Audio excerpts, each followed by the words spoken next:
বাহ যশপাল, খুব সুন্দর স্ত্রী পেয়েছো তুমি, খুব ভাগ্যবান তুমি। বাহ কি সুন্দর কাপল তোমরা। সেসব কি দিন ছিল, চারদিকে শুধু আনন্দই আর আনন্দ। মনে হতো যেন স্বর্গ মাটিতে নেমে এসেছে।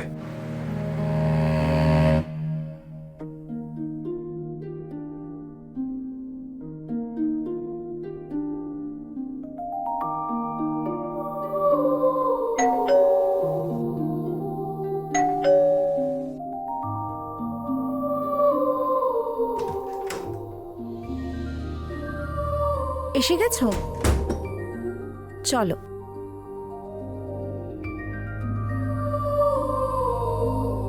জানো, আজ গোটা দিন অফিসে মনই বসছিল না, তোমার কথাই মনে পড়ছিল। আচ্ছা, এত মিস করেছো আমাকে? হুম।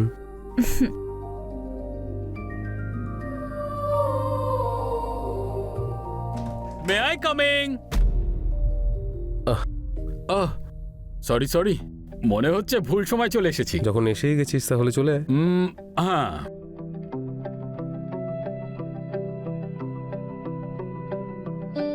আমি তোমাদের জন্য চা বানিয়ে আনছি।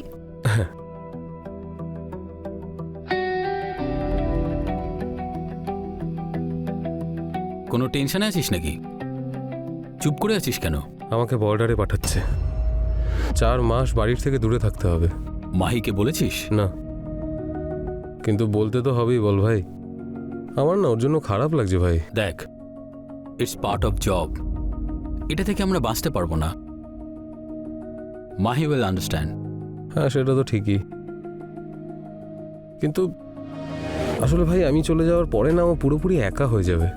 আমি কারোর উপর ভরসাও করতে পারবো না, একমাত্র তোর উপরই আমি ভরসা করতে পারি। তুই ওর খেয়াল রাখবি তো ভাই? অফকোর্স ভাই, আমি ওর খেয়াল নিশ্চয়ই রাখবো, তুই চিন্তা করিস না। থ্যাংক ইউ ভাই, থ্যাংক ইউ। এই নাও চা।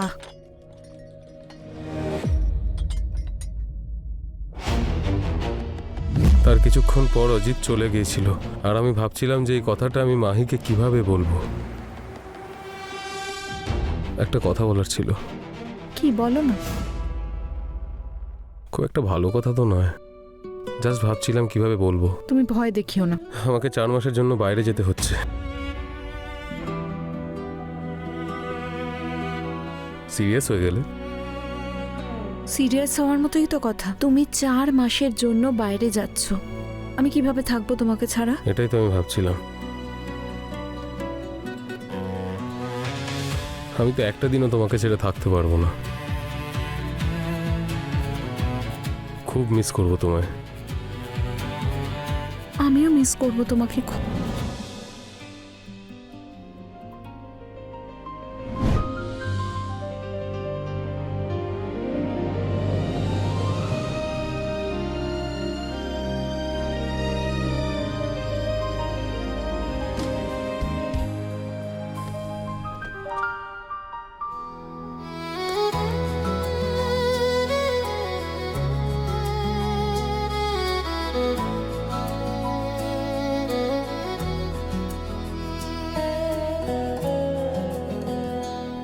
নিজের খেয়াল রেখো। তুমিও। জেসি, তাড়াতাড়ি চল, গাড়ি এসে গেছে, চল। আচ্ছা আমি নিয়ে নি, চলে আয়।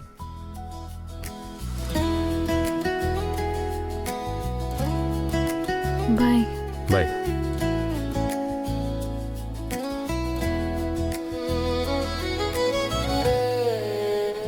আমার ডিউটি বর্ডারের কাছে সাবমেরিনে হয়েছিল। সেখানে সব সময় জলের তলায় থাকতে হতো। ওখানে কোনোভাবেই কোনো পার্সোনাল কল করার পারমিশন ছিল না। সেজন্য মাহির সাথে তখনই কথা হতে পারতো যখন বর্ডার থেকে অনেক দূরে আমি আমাদের সীমান্তে আসতাম। এর মাঝে একটা ভালো বিষয় এটাই হয়েছিল যে বর্ডারের টেনশনটা অনেক কমে গেছিল, আর আমার 4 মাসের বদলে 3 মাসেই ছুটি হয়ে গেল। আমি কল করে মাহির সাথে কথা বলেছিলাম ঠিকই, কিন্তু এটা বলিনি যে আমার ছুটি হয়ে গেছে। হ্যালো মাহি, কেমন আছো? কবে আসবে জেসি? তোমাকে ছাড়া কিচ্ছু ভালো লাগছে না। এই তো জাস্ট 1 মাস পরেই আসবো। এই তো দেখতে দেখতে 3 মাস হয়ে গেল, এইভাবে আরও 1 মাস কেটে যাবে। তোমার জন্য এটা বলাটা খুবই সহজ। আমায় জিজ্ঞেস করো, এক একটা দিন এক একটা বছরের মতো মনে হচ্ছে আমার। মনে তো আমারও তেমন হচ্ছে, কিন্তু কি করব, ডিউটি ইজ ডিউটি। ইস, তুমি যদি আমার সঙ্গে এখানে থাকতে, জানো আমি কি বলতাম? আমরা দুজন সমুদ্রের নিচে জ্যাক রোজের মতো টাইটানিকে আছি। তুমি তো জল নিয়ে শায়রি করতে শুরু করেছো। কি করব, কাজটাই তো আমার জলের মধ্যে। আর এমনিতেও তোমার ভালোবাসা তো আমার রক্ত আগেই জল করে দিয়েছে। ওকে, তাড়াতাড়ি এসো। Bye Jassi, love you. Okay okay, love you, bye bye. তখন মাহিকে আমি কিছুই বলিনি। আমি হঠাৎ করে পৌঁছে ওকে সারপ্রাইজ দিতে চেয়েছিলাম। আমার শুধু তাড়াতাড়ি বাড়ি যাওয়ার ছিল, ব্যাস।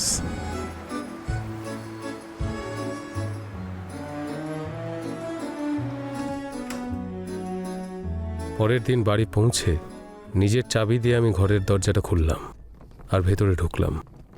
তারপর সন্তর্পণে এগিয়ে যেতে লাগলাম, কোনো আওয়াজ না করে। আমি মাহিকে হঠাৎ করে জড়িয়ে ধরে ওকে চমকে দিতে চেয়েছিলাম।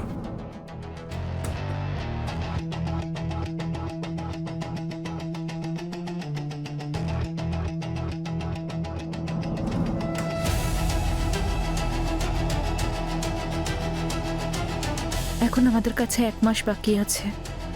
নেক্সট মান্থ জাসি চলে আসবে।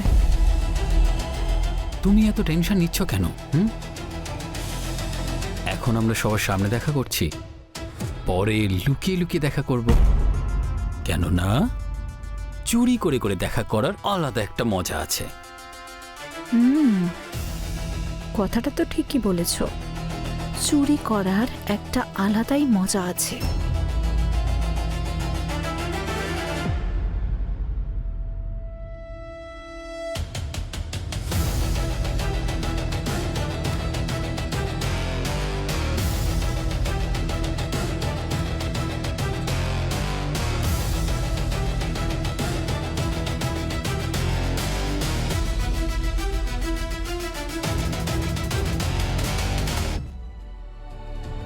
আমি স্বপ্নেও ভাবিনি যে অজিত আর মাহি আমার সঙ্গে ঠিক এরকমটা করবে।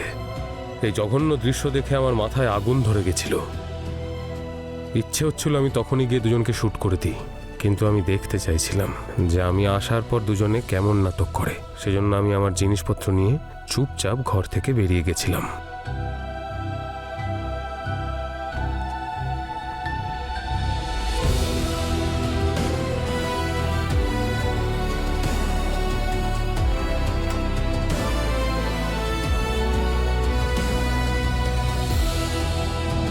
বাইরে বেরিয়ে আমি নিজেকে নর্মাল করলাম, তারপর ডোরবেল বাজালাম, কারণ আমি জানতাম যে দরজা খুলতে সময় লাগবে। আর ঠিক সেরকমই হলো। ভেতরে যেই রাসলীলা চলছিল সেটা গুটিয়ে বাইরে আসতে সময় তো লাগতোই।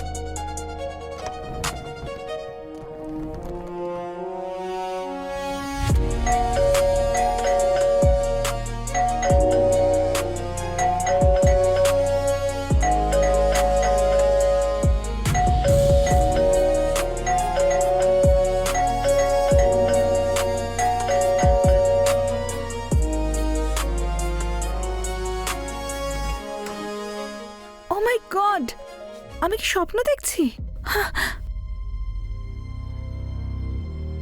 তুমি তো আমাকে সারপ্রাইজই করে দিলে। ভালো হয়েছে তুমি এখনই চলে এসেছো। যদি 1 মাস পরে আসতে না, তাহলে হয়তো আমাকে আর পেতেই না। সেই জন্যই তো তাড়াতাড়ি চলে এলাম। দরজাটা খুলতে এত সময় লাগলো কেন? আসলে আমি পরিষ্কার করছিলাম, আমি ভাবলাম অজিত খুলে দেবে, কিন্তু বোধহয় ও ওয়াশরুমে আছে। ও তোমাকে খুব মিস করছিল। এটা আমার জন্য এনেছো? আর কার জন্য হবে? তা তুমি কি এখানেই দাঁড়িয়ে থাকবে নাকি ভিতরেও আসবে? এসো।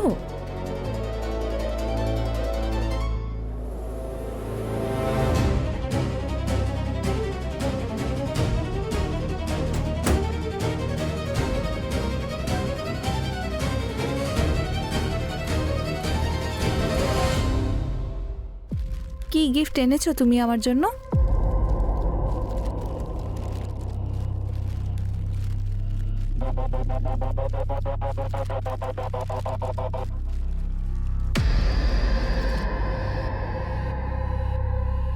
সোনার necklace, wow, thank you so much.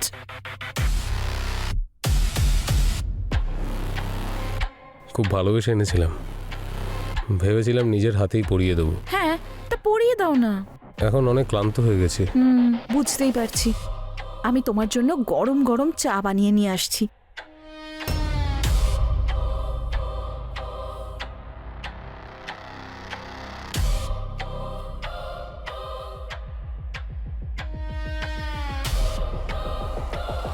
এখানেই বসো না আমার সঙ্গে। আমার এই ক্লান্তি চা খেলে দূর হবে না। এটা শরীরের নয়, মনের ক্লান্তি। এই ক্লান্তি তুমি পরেও দূর করতে পারো। আমি কি কোথাও পালিয়ে যাচ্ছি নাকি? এখন অজিতও এখানেই আছে। ও যখন চলে যাবে তখন করো। কেন, অজিতের সামনে লজ্জা লাগে নাকি? হ্যাঁ, অবশ্যই লাগে। আর এক মিনিট, তুমি এই অন্যরকম বিহেভ কেন করছো? কপাল ভালো শুধুমাত্র বদলেছি, নাহলে ভালোবেসে তো মানুষ প্রাণও দিয়ে দেয়। আরে জসি পার্টি! আরে ওঠ ভাই! আরে খুব মিস করেছি ভাই তোকে। বস বস বস বস। কে বেশি মিস করেছে, তুই নাকি মাহি? আরে মিস করার আবার কোনো লিমিট থাকে নাকি? ও নিজের মতো মিস করেছে, আমি নিজের মতো। ডিসাইড করে নে আর তারপর বলিস। এসব তুমি কি বলছো জাসি? মনে হচ্ছে তোমার মুডটা ভালো নেই। তুমি একটা কাজ করো, স্নান করে নাও। আমি তোমার জন্য ব্রেকফাস্ট করছি। গাইস, তোমাদের মধ্যে আমি কাবাবের হাড্ডি হতে চাই না। আমি চললাম। বস,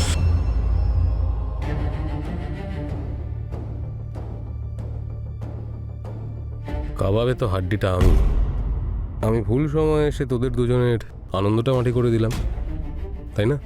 ঠিক কথা বলছি তো? Enough is enough Jassi. এ তুমি কি সব বলছো? তুমি আমাকে আর অজিতকে সন্দেহ করছো? সন্দেহের কোনো প্রশ্নই নেই। সন্দেহ তখন হয় যখন কনফিউশন হয়। এখানে তো সবকিছু আমার চোখের সামনে আছে। কি জানিস তুই? এত নোংরা চিন্তা তোর। আরে আমি মাহির সঙ্গে দেখা করতে এসেছি, তোর কি মনে হচ্ছে আমার আর মাহির মধ্যে কোনো চক্কর চলছে? Can't take it anymore. আমি যাচ্ছি। দাঁড়া, বস বস, একটা পেক খেয়ে যা।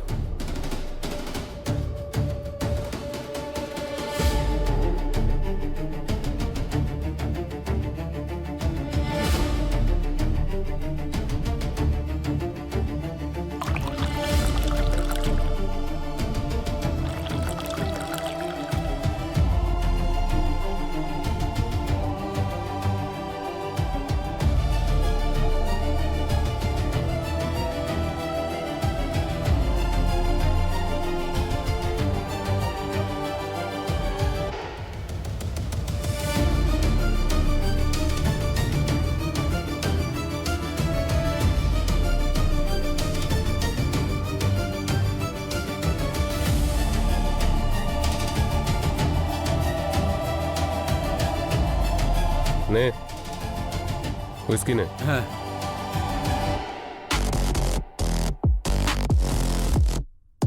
চিয়ার্স।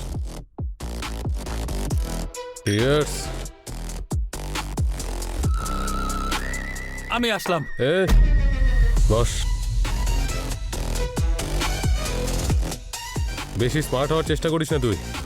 বস ওখানে, বস, তুইও বস।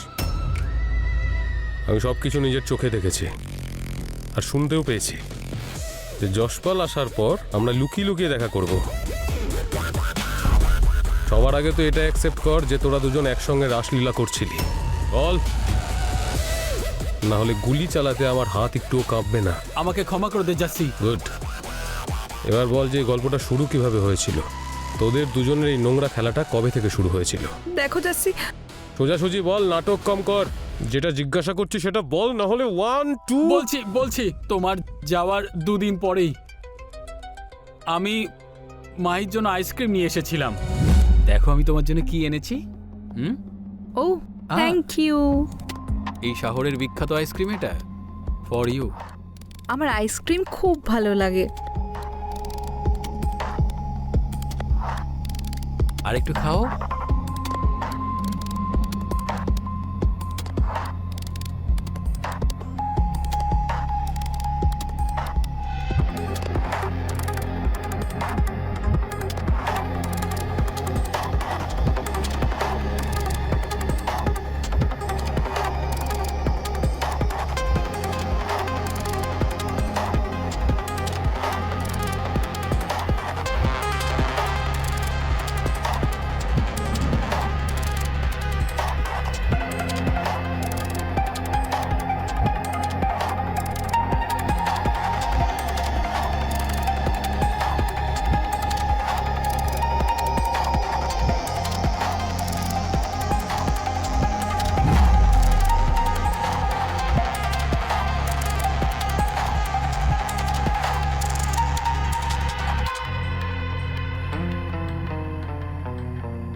বাহ, একে বলে আইসক্রিমের মতো ভালোবাসা। এবার আমি দেখতে চাই তোদের দুজনের লাইভ রাসলীলা। কিভাবে করতিস, কি কি করতিস, করে করে দেখা। চল। যতক্ষণ তোর সিন চলবে ততক্ষণ তোর নিঃশ্বাস চলবে। এদিকে যদি সিন আটকায় তাহলে তোর নিঃশ্বাসও আটকাবে।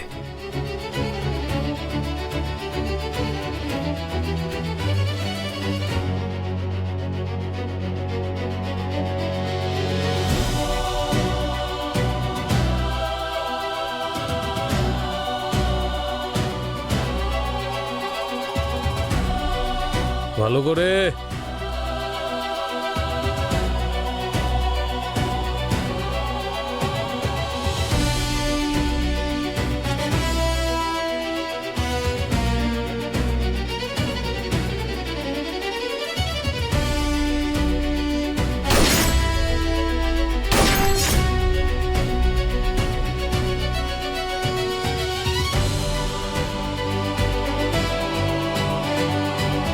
যশপাল সিং ওরফে ধরমপাল সিংকে 302 ধারা অনুযায়ী আজীবন কারাবাসের শাস্তি দেওয়া হলো। কখনো কখনো আমি ভাবি যে আমি মাহির মতো ওরকম একটা মেয়েকে এতটা ভালো কেন বেসেছিলাম। তারপরের উত্তর একটাই পাওয়া যায়, কারণ আমার ধ্বংস হওয়ারই ছিল।